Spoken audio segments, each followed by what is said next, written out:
and this is the Convict Australia podcast. Thank you for tuning in. It was 1874 when John Devoy, a former leader of the Irish Republican Brotherhood known as the Fenians, received a letter from a convict in New Holland. It was from a fellow Fenian named James Wilson, who implored Devoy to save him and the other men serving hard labour in the colonies for conspiring to liberate Ireland. His desperate plea began, quote, "Dear friend, remember this is a voice from the tomb. For is not this a living tomb? In the tomb it is only a man's body that is good for worms, but in the living tomb the canker worm of care enters the very soul. We ask you to aid us with your tongue and pen, with your brain and intellect, with your ability and influence, and God will bless your efforts, and we will repay you with all the gratitude of our natures. Our faith in you is unbound. We think if you forsake us, then we are friendless indeed." End quote. Moved by his impassioned plea, Devoy took the letter to his good friend John Boyle O'Reilly. And so the two began a cunning plot to rescue 6 convicts from their exile on the other side of the world. It would take 2 years of meticulous planning before they were ready to execute the most audacious prison break Australia had ever seen. The 6 convicts were Thomas Durrah, Martin Hogan, Michael Harrington, Thomas Hassett, Robert Cranston, and of course, James Wilson. All were Irish rebels that had been arrested and charged for conspiring to overthrow British rule in Ireland. They had been captured and sentenced in 1867 and spent time in some of England's worst prisons before being shipped to New Holland, arriving the 10th of January 1868. The ship was the Hougoumont, and it was to be the last vessel to bring convicts to New Holland. There were 62 Fenian political prisoners in total who arrived as convicts that day, but since then most of the Fenians had received pardons. Despite their desperation to escape, their behaviour up until that point had been exceptional. They hadn't given authorities any cause to suspect what was afoot. For years they had toiled away, day by day, and many had been given great freedoms in their movements and work placements due to their good conduct. Leading up to the escape, the only ones working inside Fremantle Prison were Cranston and Hassett, who had been assigned as constables. They could come and go without the usual pass. Wilson and Harrington were working down at the sea jetty.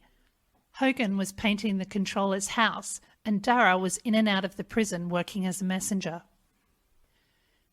Easter Saturday was marked as the day of the Great Regatta. Perth would be alive with activity for the event. People from all over Western Australia would visit to watch and take part in the festivities.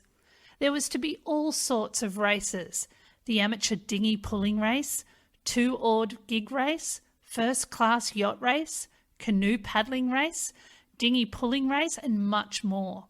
Perth would be buzzing with such a hive of activity going on that no one would notice 6 convicts quietly slipping out of the colony. Or that was their plan. At about 8 a.m. of the morning of the regatta, Cranston left the prison and strolled down to the jetty where Wilson and Harrington were working. They had been assigned to quarrying and dressing stone for the new dock. Cranston confidently strolled up to the work party, swinging a key around and around on his finger. He boldly approached Buller the warder and informed him that Wilson and Harrington were needed to assist in the removal of some furniture from Government House. Cranston assured him that it shouldn't take too long. Buller hesitated at first, but seeing that Cranston had the key, he agreed to let them go. The rest of the convicts had no problem slipping away from their work assignments and were soon picked up by carriages. The carriages had been hired by 4 men going under the names Collins, Jones, Johnson and Taylor, who had all sailed to New Holland separately. Collins had arrived 5 months beforehand to make preparations for the escape. His real name was Breslin, and he was in charge of orchestrating the land operations of the plot. Later, Jones arrived and stayed in a separate hotel in Fremantle.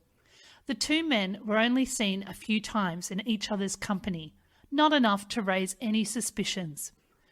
Closer to the date of the escape, the other two gentlemen arrived. Breslin had hired a buggy and 2 horses. Jones borrowed a saddle horse, and one of the other men hired a horse and a 2-wheeled trap. Each man had his set task to carry out before the due date. Every little detail had been thought of, and on the day of the escape, the men had artfully collected arms, ammunition, clothing for the prisoners, horses, saddles, carriages, and everything they would need to get the convicts and themselves out of the colony. Once the 6 men were all safely in the carriages, they sped off at great haste towards Rockingham, a distance of 14 miles. Sometime between 9 and 10 a.m, Hogan was found missing from the controller's house, where he was supposed to be painting. Around the same time, Cranston was discovered missing. The superintendent of the prison had told the chief warder that Cranston was not permitted to leave the prison that day, as the store's office would be closed. So when they couldn't find him within the jail, they knew something was up. Word was quickly sent around that 2 Fenians were missing, and before long, that number had increased to 6. Reports reached the police that some carriages had been seen going at an immense speed towards Rockingham, and someone recalled that an American whale ship was seen just off the coast there. This was the Catalpa that O'Reilly had purchased to rescue the men. He had chosen a whaling ship as it wouldn't arouse suspicion, as whaling ships were often seen along the coast of Australia. He himself had escaped Australia in a similar vessel. Most of the crew that had been hired to make the rescue attempt were not aware of their real mission. The captain, however, knew of the plan and had helped select the vessel, equip it, and organise the stowing. There was only one Irishman on board who was part of the scheme, and that was Dennis Duggan. He was listed as the ship's carpenter to disguise their mission. As they neared Rockingham, they passed a proprietor named Mr. Summers, who was casually standing in the entrance of his hotel. As the men drove towards him, he shouted out, quote, "What time will the Georgette be at the Timber Jetty?" End quote. The blood drained from Breslin's face, and he responded, quote, "Is the Georgette coming here?" End quote. Mr. Summers shouted back, quote, "Yes, she's due now." End quote. The Georgette was a large steamer that could cause potential problems for them. Breslin pushed the horses into a gallop and they raced towards their destination. Captain Anthony had come to shore on a boat with the crew and was anxiously waiting for them. The crew was still unaware of what was afoot. The crew watched Captain Anthony as he paced back and forth, wringing his hands and furtively looking about. They knew the captain had been acting strangely, and there was talk amongst them that perhaps he was planning to smuggle illegal goods. Finally, he gave the order to push the boat back out onto the water and told them not to be afraid. The crew looked at each other in alarm. At 10:30, the prisoners finally made it to the beach. The crew watched as the prisoners jumped from the traps, grabbing their weapons, and ran towards them. In their haste to reach the boat, the wind blew open their coats to reveal prison garb. The crew was shocked into silence, believing they were about to be attacked. They immediately grabbed anything they could use as a weapon and held them up high to show that they wouldn't be overcome easily. Then the captain barked the order to stand down. Confused, the crew lowered their weapons. As soon as the prisoners were on board, the crew began to row to the sound of the captain spurring them on with urgent cries of, quote, "Pull as if you were pulling a whale," end quote. The prisoners sunk down as far as they could to the bottom of the boat. They weren't even half a mile from shore when they saw 8 mounted police officers reach the beach. They pressed on, and at 5 p.m, just as they were reaching a dangerous reef, the winds picked up. The sky turned an angry grey colour, and ocean swell pushed their little boat about violently. Water crashed over them, soaking them to the bone, and they feared that the boat would become swamped. Every time the boat rose upon the crest of a wave, they could see the catalpa still miles away. Suddenly, there was a terrible sound. It was the mast snapping off and crashing into the ocean. Luckily, the crew's quick thinking and action saved them from capsizing. As the thunderous waves kept crashing over them, the crew bailed as much water as they could to save them from becoming waterlogged. Exhausted and with no break coming in the weather, they tried to hold their position. By now, the prisoners were extremely sick, and one broke the men's silence by asking, quote, "Captain, do you think we will float through the night?" End quote. Captain Anthony replied, quote, "Oh yes, I've been out on many a worse night," end quote. But the captain had serious fears for their lives. He toyed with the idea of trying to land at Garden Island, but pushed the idea out of his mind as he knew it would mean certain capture. So he tried to fashion a mast using one of the oars.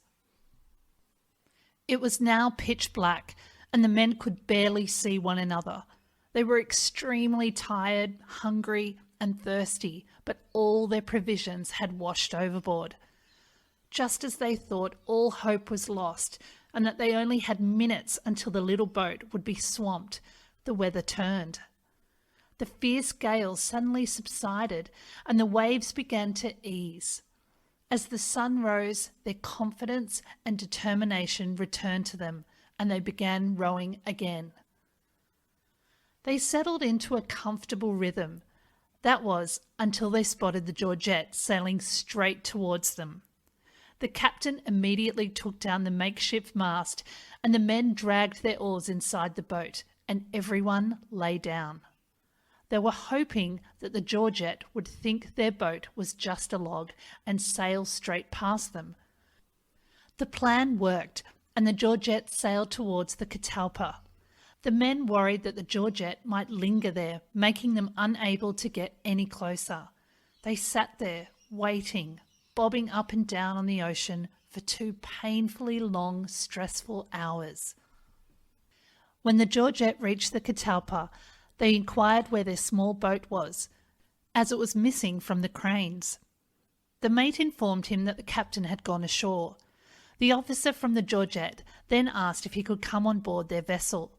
The mate's response was, quote, "Not by a damn sight," end quote.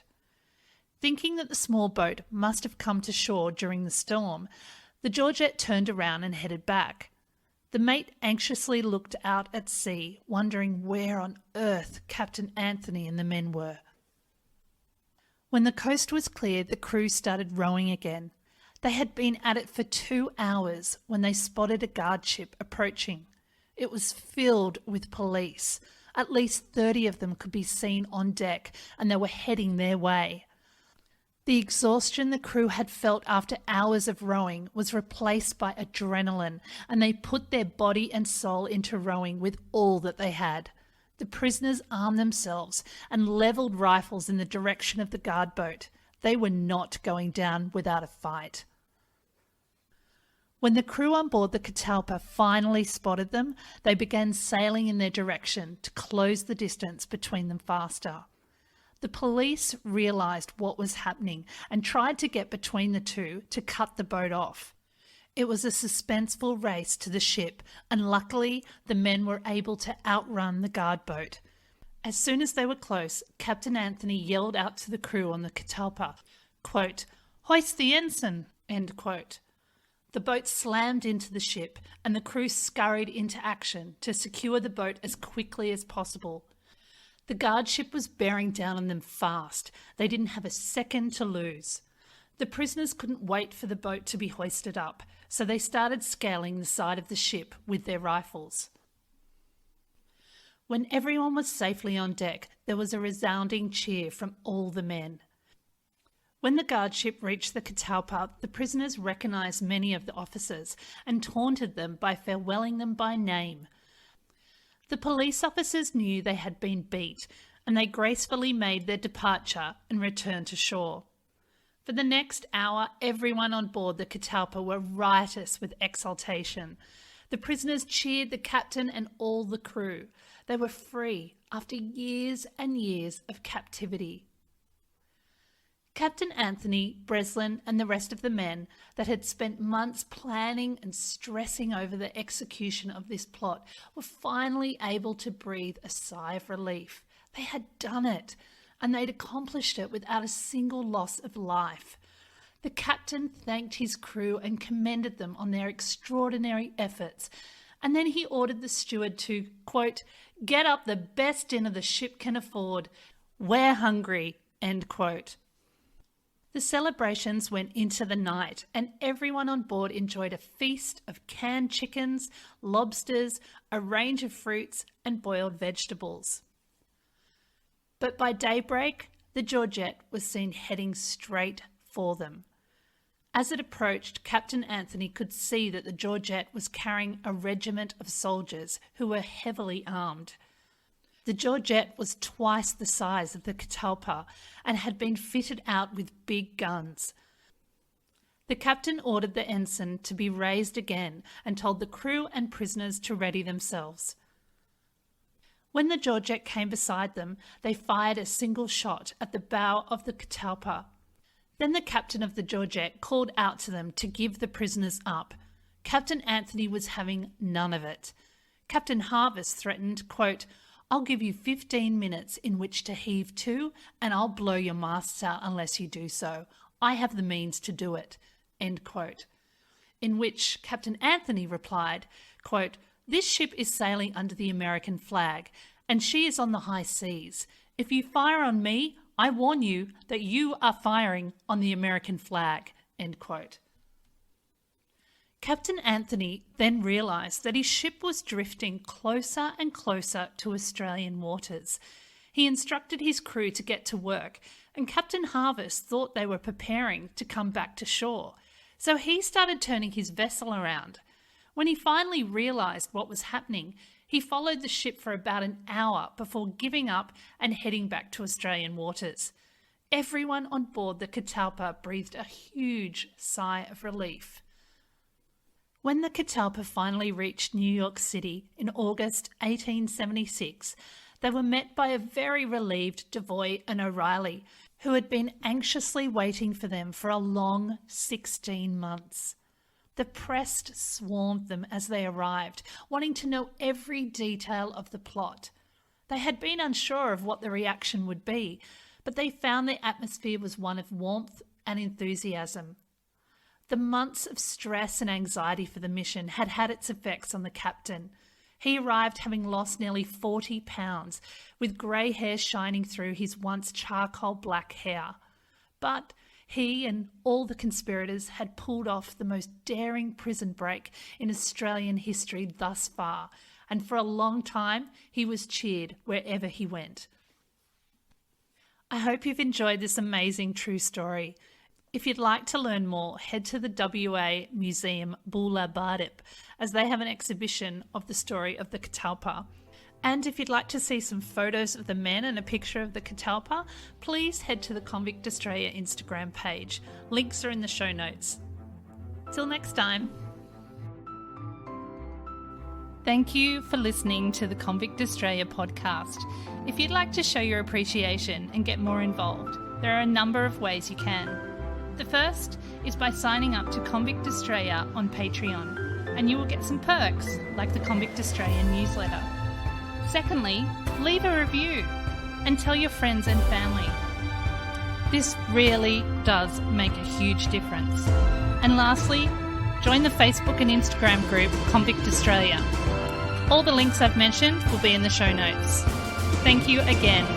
Till next time.